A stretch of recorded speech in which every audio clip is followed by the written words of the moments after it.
नमस्कार बच्चों, कैसे हैं आप सब। आशा करती हूँ आप सभी अच्छे होंगे, स्वस्थ होंगे, खुश होंगे और अपनी पढ़ाई भी अच्छे से कर रहे होंगे। तो जैसा कि आप सभी जानते हैं, मैं हूँ आपकी हिंदी की अध्यापिका और मैं स्वागत करती हूँ आप सभी का आईसीटी वर्चुअल क्लासरूम में। और आज हम यहाँ पर एकत्रित हुए हैं पढ़ने के लिए क्लास 9 की हिंदी। क्लास 9 की हिंदी में हम यहाँ पर पढ़ रहे हैं हमारे हिंदी व्याकरण का टॉपिक समास। तो देखिए, हमने अपने लास्ट सेशन में जो लास्ट 2 सेशंस हैं उसमें हमने यहाँ पर समास के विषय में पढ़ा और जो हमने सबसे पहले पढ़ा वो था समास का अर्थ और सामासीकरण की जो ये प्रक्रिया है, इससे जो शब्द बनता है उसे क्या कहते हैं। और उसके बाद फिर हमने यहाँ पर एक तरह से समस्त पद जो बनता है वो हमने पढ़ा, समास विग्रह किसे कहते हैं वो हमने पढ़ा, समास के भेद मैंने आपको यहाँ पर लिखवाया कि समास के 6 भेद होते हैं। और उसके बाद हमने अपने लास्ट सेशन में जो शुरू किया था वो था अव्ययी भाव समास के बाद जो हमारा यहाँ पर तत्पुरुष समास। अव्ययी भाव समास हमने लास्ट सेशन में पढ़ा था, उसमें हमने कहा था कि पहला पद अव्यय होता है, यानी कि पूर्व पद अव्यय होता है और पूर्व पद प्रधान भी होता है। और उसके बाद आगे दूसरा जो हमने पढ़ा था वो हमने पढ़ा था तत्पुरुष समास। तो तत्पुरुष समास में आपको मैंने यहाँ पर बताया था, तत्पुरुष समास में उत्तर पद प्रधान होता है। उत्तर पद यानी कि बाद का पद। तो देखिए, ये मैंने आपको लिखवाया भी है कि जो समस्त पद होता है, समस्त पद जो होता है वो 2 पदों से मिलकर बनता है, पूर्व पद और उत्तर पद। जो पहला पद होता है वो पूर्व पद कहलाता है, जो बाद का पद होता है वो उत्तर पद कहलाता है। ठीक है, तो अब ये पूर्व पद और उत्तर पद में बिल्कुल कंफ्यूज नहीं होंगे। जब हमने अव्यय भाव समास यहाँ पर पढ़ा तो अव्यय भाव समास में मैंने आप लोगों को बताया कि पहला पद अव्यय होता है, पहला पद अव्यय होता है और प्रधान भी होता है। और इसमें मैंने कहा उत्तर पद प्रधान होता है। आप यहाँ पर देख सकते हैं उत्तर पद प्रधान होता है, कुछ यहाँ पर मैंने लिखा है उत्तर पद प्रधान होता है। उत्तर पद यानी कि जो बाद का पद होता है वो प्रधान होता है और दोनों के बीच आने वाले परसर्गों का लोप हो जाता है। दोनों के बीच आने वाले परसर्गों का लोप हो जाता है, यानी कि जो परसर्ग, जो विभक्तियां, जो कारक इन दोनों के बीच लगे होते हैं उनका लोप हो जाता है, तब जाकर ये समास बनता है, तब जाकर ये समस्त पद बनता है। देखिए, उसके मैंने यहाँ पर आपको एग्जाम्पल दिए हैं, आप देख सकते हैं। पूर्व पद, उत्तर पद मैंने आपको लिखा है और फिर मैंने समस्त पद आपको यहाँ पर बनाकर दिखाया है। तो देख सकते हैं, देश के लिए भक्ति, देश के लिए भक्ति, देश आपका पूर्व पद है, भक्ति आपका उत्तर पद है।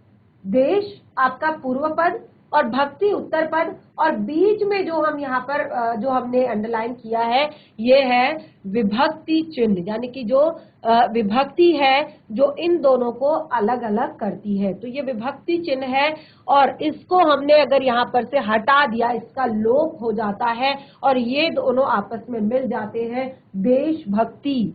नीति में निपुण, नीति निपुण, लाखों का पति, लखपति, और इसी तरह से बहुत सारे। अब आप देखेंगे कि जैसे मैंने कहा कारकों का लोप हो जाता है, विभक्तियों का लोप हो जाता है। देखिए, कारकों को दिखाने के लिए, कारकों को शो करने के लिए कुछ चिन्ह होते हैं, स्पेसिफिक चिन्ह होते हैं और उन्हीं चिन्हों को कारक चिन्ह या विभक्ति चिन्ह कहा जाता है। तो और परसर्ग भी उन्हीं को कहा जाता है। तो परसर्गों का लोप हो जाता है, यानी कि कारकों का लोप हो जाता है। और कारक कितने प्रकार के होते हैं, कारक क्या होते हैं, ये सब कुछ आप सब पढ़ चुके हैं यहाँ पर।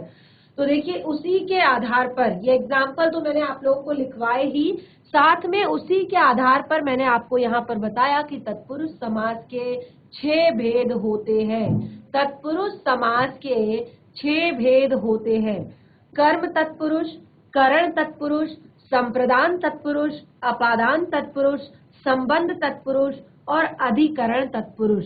अब ये किस आधार पर रखे गए हैं ये नाम, तो ये नाम रखे गए हैं कारक चिन्हों के आधार पर। जैसे कि आप देखेंगे जहां पर कर्म कारक चिन्ह का लोप हो जाएगा उसे कर्म तत्पुरुष कहेंगे, जहां पर करण कारक चिन्ह का लोप हो जाएगा उसे करण तत्पुरुष कहेंगे, जहां पर संप्रदान कारक चिन्हों का लोप हो जाएगा वहां पर संप्रदान तत्पुरुष होगा। जहां पर अपादान कारक चिन्हों का लोप होगा वहां पर अपादान तत्पुरुष। इस तरह से संबंध तत्पुरुष, अधिकरण तत्पुरुष, ये सारे मैंने आपको बताए हैं।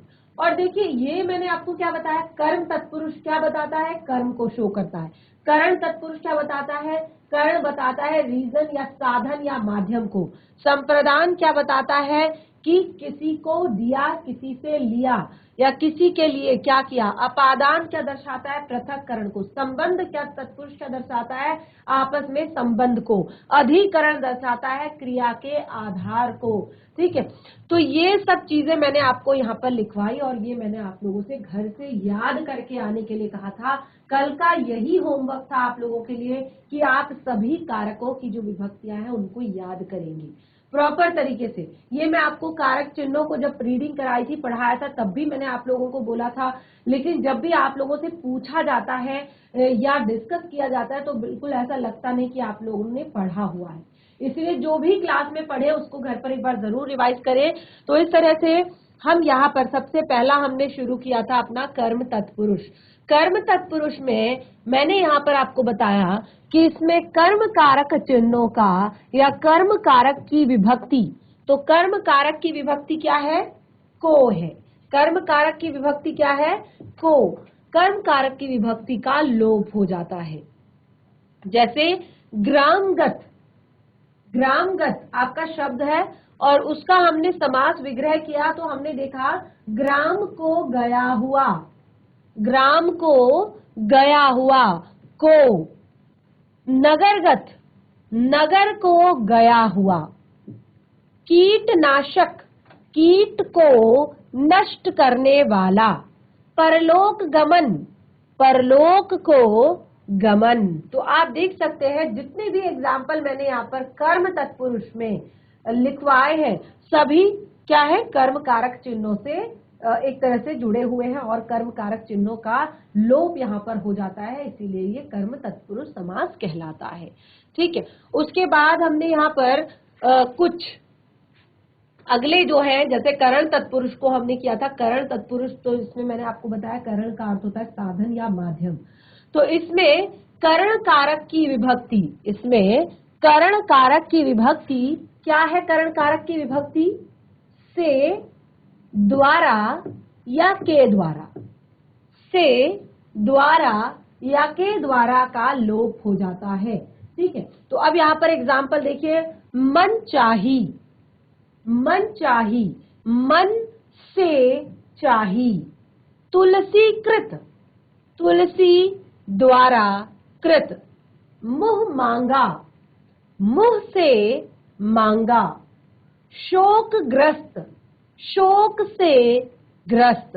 ठीक है, तो देख सकते हैं आप सभी जितने भी हमारे यहाँ पर एग्जाम्पल है उन सभी में करण तत्पुरुष मन से चाहा, मन से चाहा यानी कि कोई चीज बहुत हमें पसंद आ जाती है तो कहते हैं ये मुझे मनचाहा मिल गया, यानी कि जिसको मैंने बहुत अच्छे से पसंद की, मुझे चीज बहुत अच्छी लगी थी, अब तो मनचाहा सा हो गया। ठीक है, जैसे मन से चाहा, तो माध्यम क्या है, उसको पसंद करने का मन। ठीक है, तुलसी द्वारा कृत, जो कोई भी तुलसी की जो रचना है उसको लिखने का माध्यम कौन है, तुलसी है। ठीक है, मुंह से मांगा, कोई भी चीज, मुंह मांगा, इसको तो मुंह मांगा मिल गया, बिल्कुल जैसे मुंह से बोल दिया और बिल्कुल तुरंत मिल गया। ठीक है, ये तो मुंह मांगा सा हो गया। शोकग्रस्त, शोकग्रस्त यानी कि शोक से ग्रस्त, शोक से ग्रस्त। तो ये सारे एग्जाम्पल आप देख सकते हैं, ये करण तत्पुरुष समास के एग्जाम्पल हैं। तो इस तरह से हमने अपने लास्ट सेशन में कर्म तत्पुरुष, करण तत्पुरुष, तत्पुरुष समास के दो भेद यहाँ पर पढ़ लिए थे। अब हम नंबर 3 यहाँ पर पढ़ेंगे, संप्रदान तत्पुरुष। बिल्कुल उसी के ठीक आगे से नोट डाउन करेंगे, संप्रदान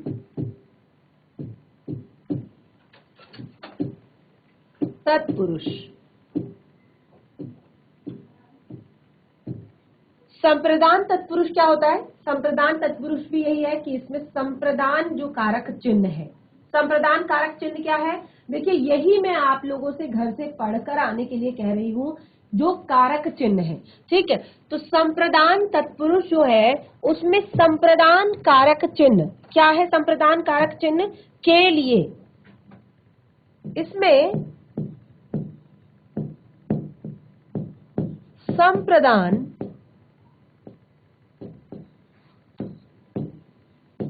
कारक चिन्ह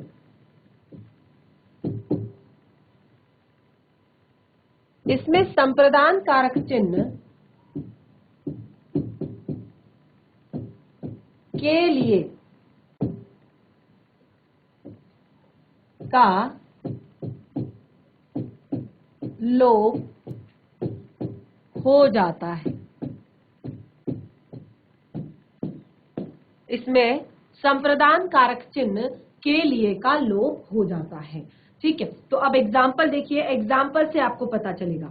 जैसे देव आलय, कैसे बना है देव आलय? डाक गाड़ी, एक एग्जाम्पल जो शुरू में दिया था, देश भक्ति,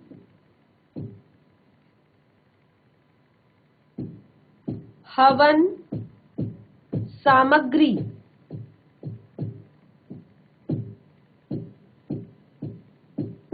रसोई घर, रसोई घर। तो अब देखिए हमने कहा संप्रदान कारक चिन्हों का लोप हो जाता है। और अब देखिए कैसे होगा संप्रदान कारक चिन्हों का लोप। आप देखिएगा, देव के लिए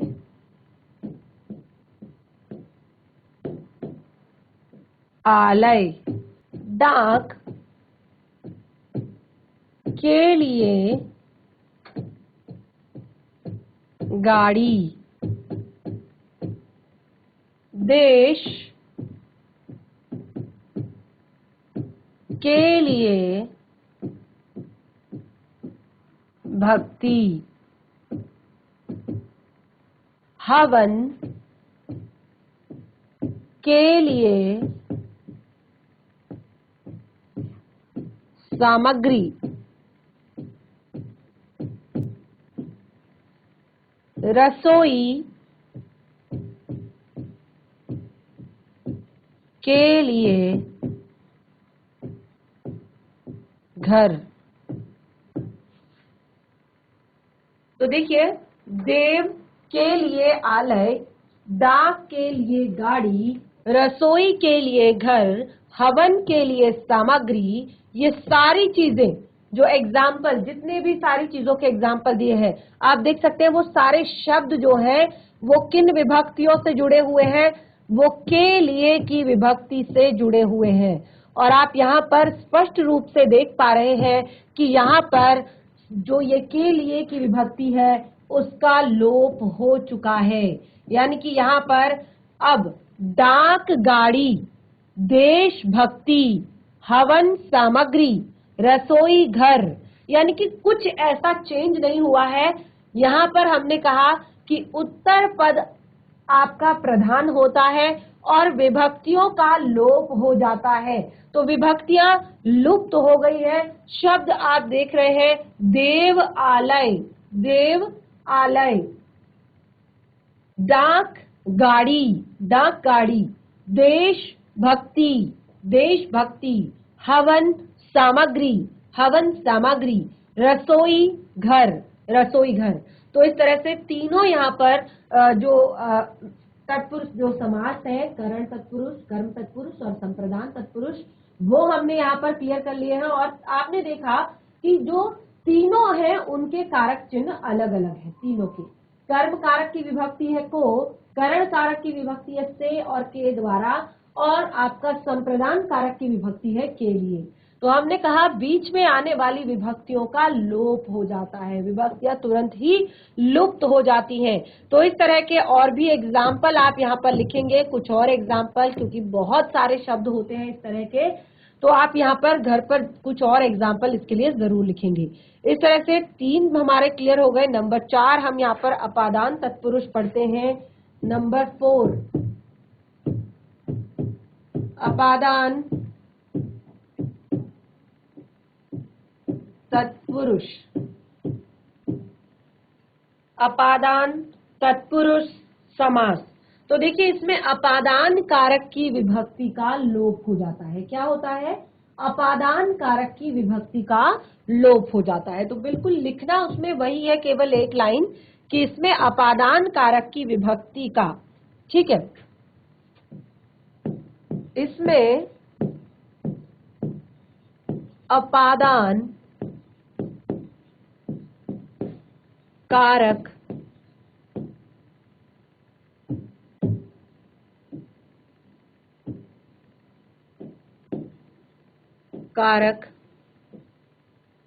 अपादान कारक की विभक्ति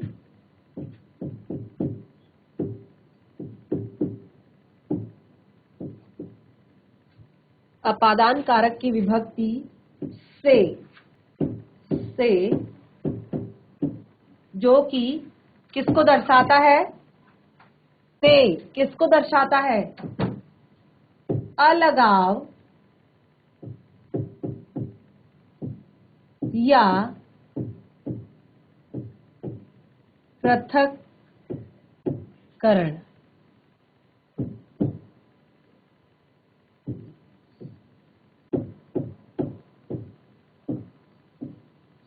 क्या दर्शाता है? अलगाव या पृथक्करण को दर्शाता है। इसमें अपादान कारक की विभक्ति से का लोप हो जाता है। इसमें अपादान कारक की विभक्ति का लोप हो जाता है, जो से है और जो किसको दर्शाता है? वह आपका अलगाव या पृथक्करण को दर्शाता है। ठीक है, अब आप जितने भी एग्जाम्पल देखेंगे वो क्या करेंगे? या तो अलगाव दिखाएंगे या पृथक्करण दिखाएंगे, अलग कर देना दिखाएंगे, निकाल देना दिखाएंगे, या एक तरह से आप अलगाव को दिखाएंगे। तो देखिए कुछ एग्जाम्पल। पाप मुक्त, ठीक है, धनहीन, ऋण मुक्त, रोग मुक्त,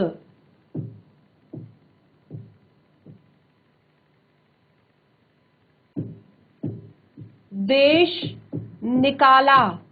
तो अब देखिए मैंने कहा कि ये कुछ जो शब्द हैं ये पृथक्करण को या अलगाव को दर्शाते हैं। पृथक्करण यानी कि अलग कर देना, अलगाव का भी वही अर्थ होता है। तो पृथक्करण या अलगाव को दिखाते हैं। पाप मुक्त, देखिए विभक्ति क्या है? से। पाप से मुक्त। और आप यहाँ पर देख रहे हैं कि केवल और केवल जो बीच का विभक्ति चिन्ह है उसी का लोप हुआ है, बाकी कुछ भी चेंज नहीं हुआ है। धनहीन, धन से हीन, ऋण मुक्त, ऋण से मुक्त, रोग मुक्त,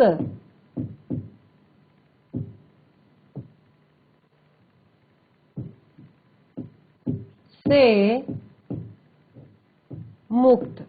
केवल और केवल बीच में आने वाली विभक्तियों का लोप हो रहा है।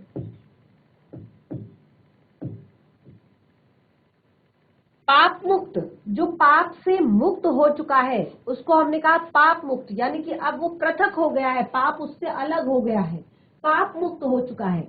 इसी तरह से धनहीन, जिसके पास धन नहीं है वो धनहीन हो गया है, उसका धन सब चला गया है, उसका धन सब खत्म हो गया है, धनहीन। ऋण मुक्त, जो ऋण से मुक्त हो गया है, जिसका सारा कर्ज खत्म हो गया है, समाप्त हो गया है, वो ऋण से मुक्त हो चुका है, ऋण मुक्त। रोग मुक्त, ऐसा व्यक्ति जो रोग से मुक्त हो चुका है, रोगी था, रोग ठीक हो गया और अब वह रोग मुक्त हो गया है, अब वो रोग से छूट गया है, रोग उससे दूर हो गया है। अब देश निकाला, देश से निकाला, कई बार कहते हैं ना ऐसी बातों बातों में कि देश निकाला हो गया उसका, तो यानी कि उसको तो अपने समाज से, अपने देश से निकाल दिया, पृथक कर दिया, अलग कर दिया। अलगाव वाली फीलिंग सारे शब्दों से आ रही है। पाप मुक्त, धनहीन, ऋण मुक्त, रोग मुक्त, देश निकाला, और इस तरह से आप बहुत सारे और भी एग्जाम्पल यहाँ पर लिख सकते हैं अपादान तत्पुरुष के। और आप देखेंगे कि ये जो अपादान तत्पुरुष है, भले ही इसका जो विभक्ति है वो से है, लेकिन आप स्पष्ट तौर पर देख रहे हैं ये जो से की विभक्ति है ये अलगाव और पृथक्करण को दर्शा रही है। ठीक है, ये क्या कर रही है?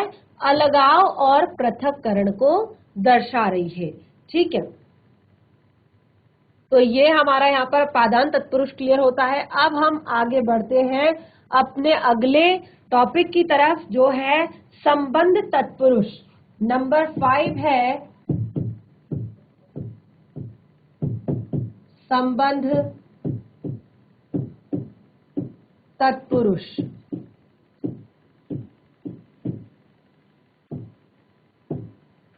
संबंध तत्पुरुष, तो ये देखिए संबंध कारक चिन्हों का लोप हो जाता है। ठीक है, जो संबंध कारक चिन्ह होते हैं, काके की, रारेरी, मामेमी, मेरा, ठीक है, तुम्हारा, तो ये क्या है? ये सब संबंध कारक चिन्ह है। जैसे, और यहाँ पर केवल मैं आपको काके की का बताऊंगी, तो ये है राजा का पुत्र या राजा की कुमारी। ठीक है, तो इस तरह से जो शब्द होंगे, यानी कि जो संबंध कारक चिन्ह होंगे, उनका लोप यहाँ पर होगा, इसीलिए इसको संबंध तत्पुरुष कहा है। तो इसमें आप यही लिखेंगे, इसमें संबंध कारक की विभक्तियां, इसमें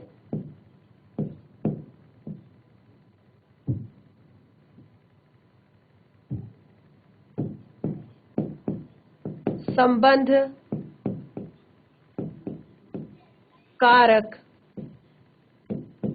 की विभक्तियों,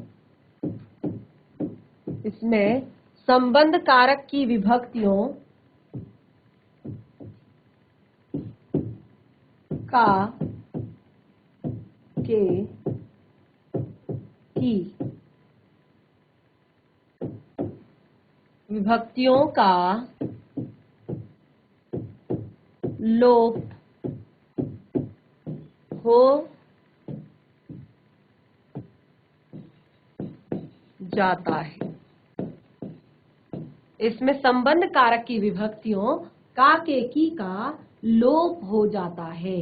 अब एग्जाम्पल देखेंगे संबंध कारक,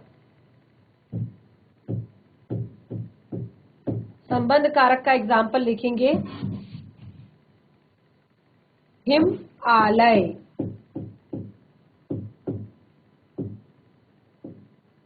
ठीक है, इसी तरह से विद्यासागर,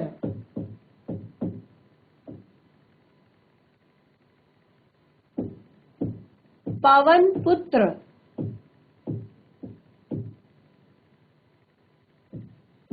गंगाजल, राजकुमार,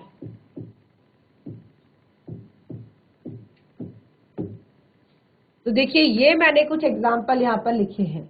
एग्जाम्पल है हिमालय, विद्यासागर, पवन पुत्र, गंगाजल, राजकुमार, राजकुमारी, राजमहल, ठीक है, या बहुत सारे शब्द हैं, राजपुत्र भी है और राजभवन भी है।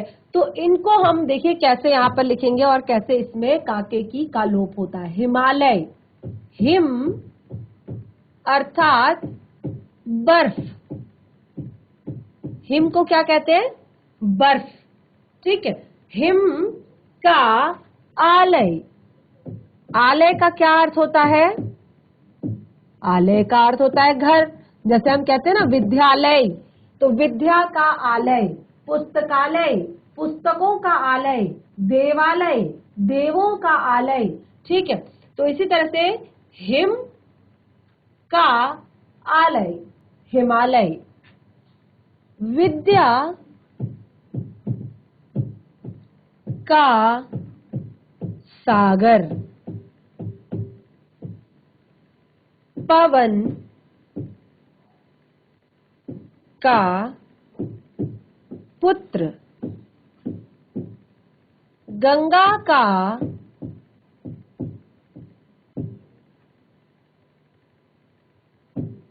जल, राजा का कुमार।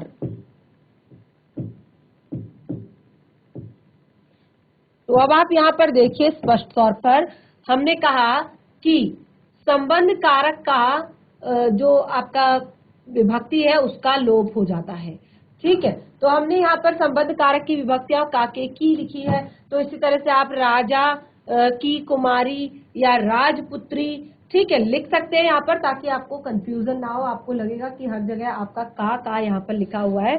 ये मैं आपको इसे चेंज कर देते हैं, राज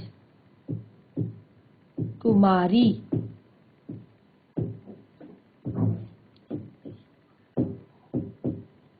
राजा की कुमारी, ठीक है।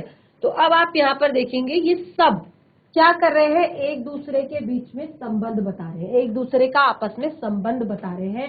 हिमालय, हिम का आलय, हिमालय क्या है, हिम का आलय है, बर्फ का घर है हिमालय, क्या है, बर्फ का घर। तो हिमालय और बर्फ में संबंध।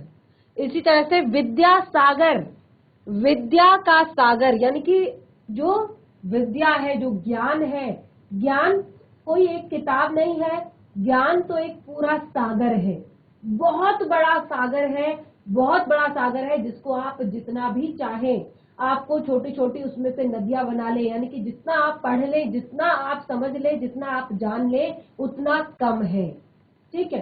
तो ये विद्या का सागर, तो विद्या का सागर के साथ इस तरह का संबंध यहाँ पर दर्शाया जा रहा है। पवन पुत्र, पवन अर्थात वायु, पुत्र अर्थात बेटा। तो यहाँ पर हनुमान जी को क्या कहते हैं, पवन पुत्र कहते हैं, क्योंकि वो आकाश में उड़ सकते हैं और उनके पिताजी जो है वो पवन देव हैं।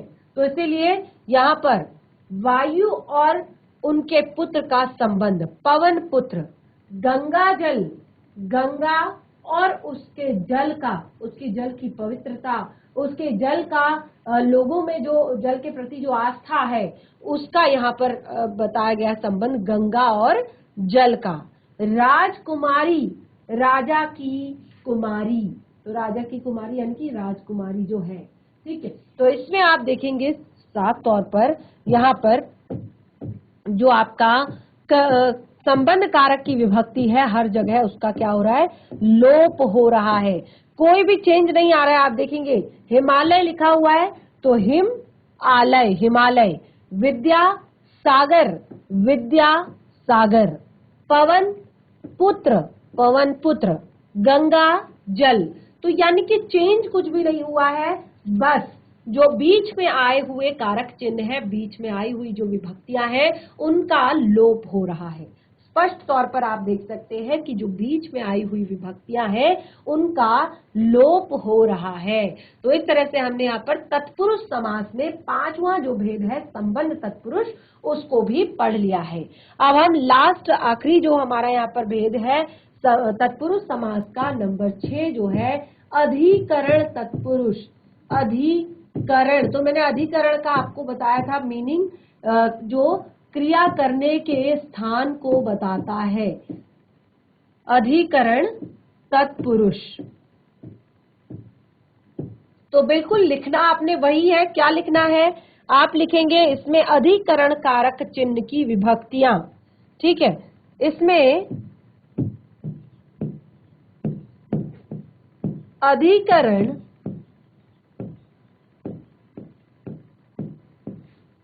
कारक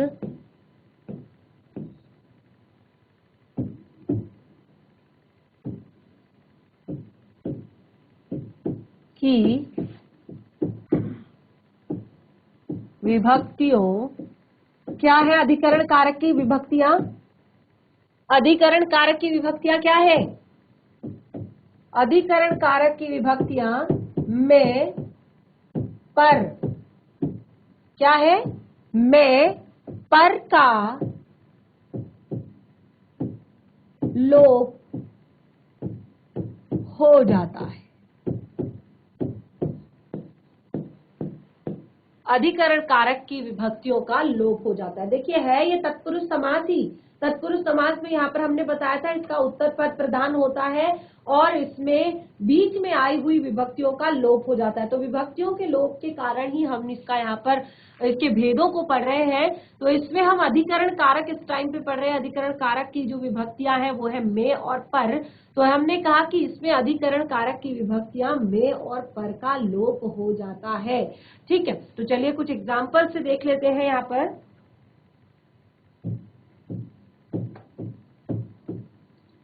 एग्जाम्पल है आप बीती,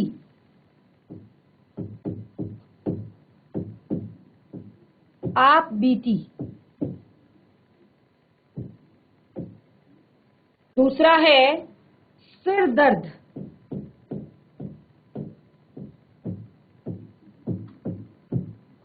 तीसरा है गृह प्रवेश, नंबर 4 है शरणागत,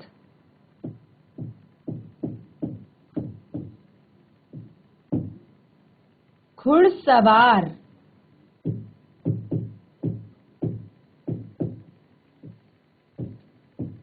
तो अब आप यहां पर देखेंगे कैसे इसमें विभक्ति चिन्हों का लोप हो जाता है, कैसे इसमें जो विभक्तियां हैं उनका लोप होता है। आप बीती, ठीक है, आप बीती, तो क्या होगा आप बीती का? आप पर बीती। आप पर मतलब आप पर नहीं, आप पर मतलब अपने आप पर, ठीक है। यहाँ पर आपका अर्थ आपके लिए नहीं है, आपका अर्थ है अपने आप पर बीती। आप बीती, जो अपने पर बीती हो, कहते हैं उसने अपनी आप बीती सुनाई। आप बीती सुनाई यानी कि जो उसके ऊपर बीती हुई थी उसने उसको सुनाया, ठीक है। आप पर बीती। सिर दर्द, सिर में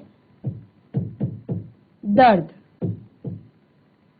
गृह या घर लिख सकते हैं, गृह में प्रवेश, गृह प्रवेश। शरणागत, शरण में आगत।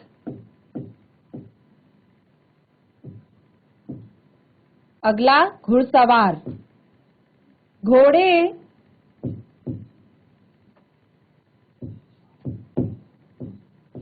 पर सवार।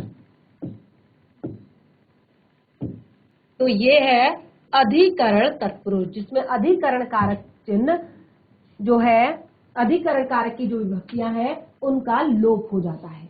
तो देखिए अधिकरण कारक है पर, में, और आप देख सकते हैं कुछ भी चेंज नहीं किया यहाँ पर केवल अधिकरण कारक की जो विभक्तियां थी उनका लोप हो गया। आप पर बीती, आप बीती। सिर में दर्द, सिर दर्द। गृह में प्रवेश, गृह प्रवेश। शरण में आगत, शरणागत। घोड़े पर सवार, घुड़सवार। तो इस तरह से आज हमने यहाँ पर अपना जो अभी तक का यानी कि समास का जो हमारा अभी तक का टॉपिक है, दूसरा समास हम पढ़ रहे हैं तत्पुरुष समास। और तत्पुरुष समास के भी 6 भेद हमने यहाँ पर पढ़े, वो भी कारक चिन्ह जो है, जो विभक्तियां हैं उनके लोप के आधार पर।